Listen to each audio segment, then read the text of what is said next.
हम हम हम हम ही हम हैं तो क्या हम हैं, तुम ही तुम हो तो क्या तुम। हम हैं तो ये काम हो गया, हम ना होते तो ना होता।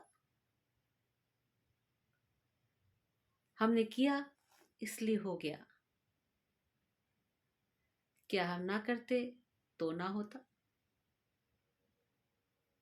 हम हैं तो हो गया, हम कहीं भी होते तो काम होता। हम एक बहुत बड़े भ्रम में जीते हैं। भ्रम क्या? हम हैं तो ही ऐसा हो रहा है, हम ना होते तो क्या ऐसा होता, कौन करता। बहुत बड़ा गुमान, बहुत बड़ा अहंकार लेकर हम इस जिंदगी को जी रहे होते हैं। अपने आप में हम सबको ये लगने लगता है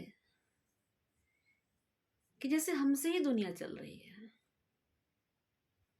ये सारी दुनिया हम चला रहे हैं। हमने ये किया, हमने वो किया, हमने उसके लिए किया, हमने उसके लिए किया, हमारे सिवा कौन कर सकता है। एक बहुत बड़ा भ्रम। अरे जरा सोच कर तो देखिए, हम ना होते तो क्या ये चीजें ना होती। क्या सदियों से दुनिया चल नहीं रही थी? क्या आगे दुनिया चलेगी नहीं? हम इस पूरे ब्रह्मांड में एक अणु मात्र ही तो है, एक छोटे से बिंदु। और एक छोटा सा बिंदु अपने अंदर कितना बड़ा अहंकार लेकर जीता है। हमारे सिवा कौन। क्या आपको ऐसा नहीं लगता कि हमारे इर्द गिर्द इस तरह के लोग ज्यादा हैं, जो ये सोचते हैं कि हमने जो किया बस वही अच्छा है, हमने जो सोचा बस वही ठीक था, हमने जो किया बस मैं ही कर सकता था, हमने जो दिया वो भला कोई क्या देता। अरे ये हम क्या है? हम तो कुछ भी नहीं है। बड़े बड़े नायक जो इस भ्रम में हो जाते हैं कि मैं ना होता तो क्या होता। हनुमान जी वृक्ष पर बैठे हुए थे, रावण सीता जी के पास आया और उसने सीता के समक्ष प्रण निवेदन शुरू किया। उनके इनकार पर चंद्रहास निकाल लिया। हनुमान तिलमिला गए, मेरे रहते। लेकिन अचानक उन्होंने देखा कि पीछे से मंदोदरी आई और उन्होंने रावण का हाथ पकड़ लिया और उनको यह अपकृत्य करने से रोक लिया। हनुमान जी का गुमान क्षण भर में चूर हो गया। उनको लग रहा था मैं ही सीता जी को इस समय बचा सकता था, लेकिन मंदोदरी ने ही उस काम को कर दिया। ठीक ऐसे ही एक दिन त्रिजटा उठी और उन्होंने कहा कि मैंने सपना देखा है कि एक बंदर आएगा और वो पूरी लंका में आग लगा देगा।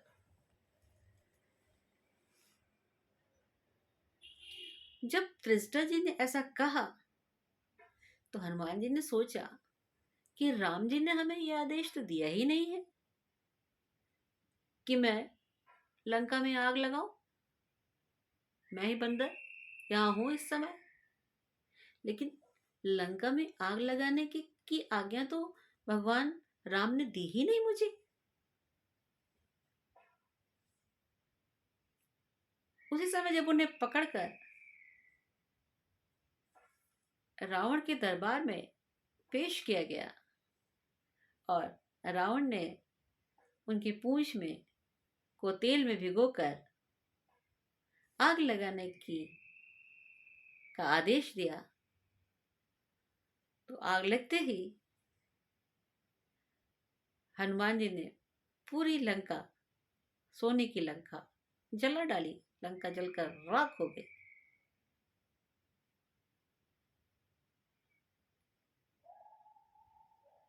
तो हनुमान जी ने सोचा कि अरे, मैं ना होता तो भी ये होता। मैं तो सिर्फ निमित्त मात्र हूं। देखिए, सारी बात यह है कि मनुष्य जो कुछ भी करता है वो मात्र निमित्त है, वो माध्यम बनता है। यदि हम किसी के लिए कुछ कर रहे हैं, किसी को कुछ दे रहे हैं, तो उसमें गुरूर के और अहंकार की बात नहीं है कि मैंने ऐसा किया। बहुत सारे लोग होते हैं जो चीजों को, वस्तुओं को गरीबों में बांटते हैं और साथ ही उसका ढिंढोरा भी पीट देते हैं, मैंने ये किया। अरे, तुमने नहीं किया, तुम मात्र निमित्त थे। तुम ना करते तो किसी और से करवाया जाता।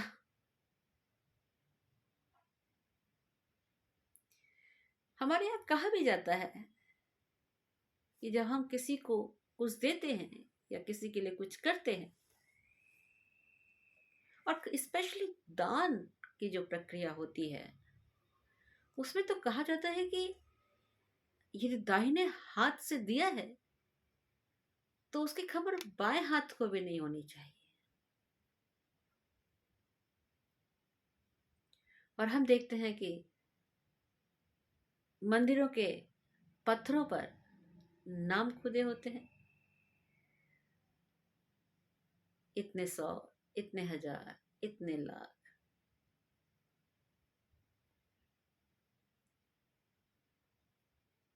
ये दान नहीं होता, यह तो स्वार्थ है। कहने का तात्पर्य यह है कि आप अपने कर्म को सिर्फ कर्म समझकर करते रहिए। आप ये ना सोचिए कि मैं ना होता तो क्या होता। आप ना होते तो भी बहुत कुछ होता। आप हैं तो भी बहुत कुछ हो रहा है। आपके माध्यम से हो रहा है तो आप निमित्त हैं, और निमित्त भगवान ने आपको बनाया, ये आपका सौभाग्य है।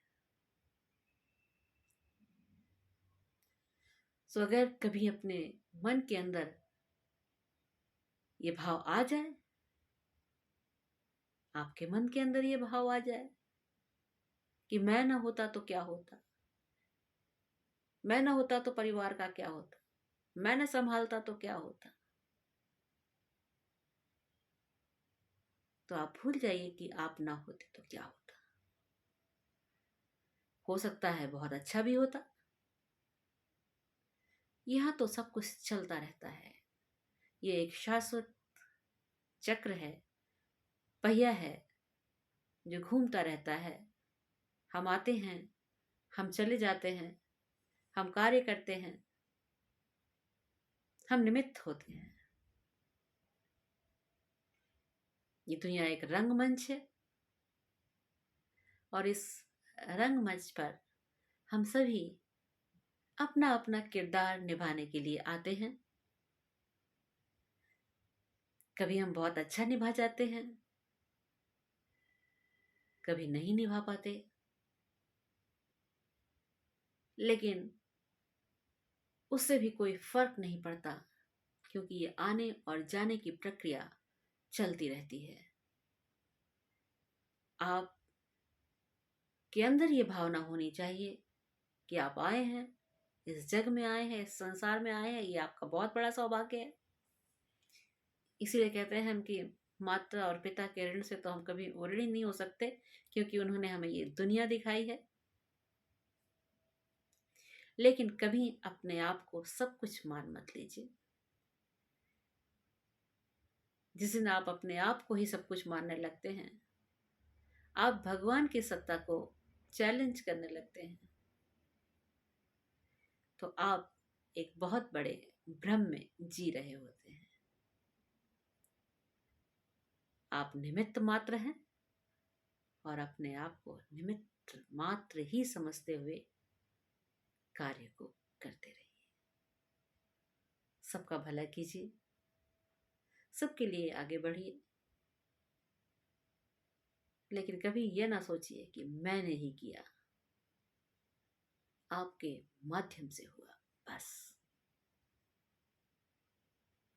आज इन्हीं शब्दों के साथ, इन विचारों के साथ मैं आपसे विदा लेती हूँ। फिर मुलाकात होगी, फिर बात होगी। तो आज के लिए आगे चाहती हूँ। आप सभी को मेरा सादर नमन है।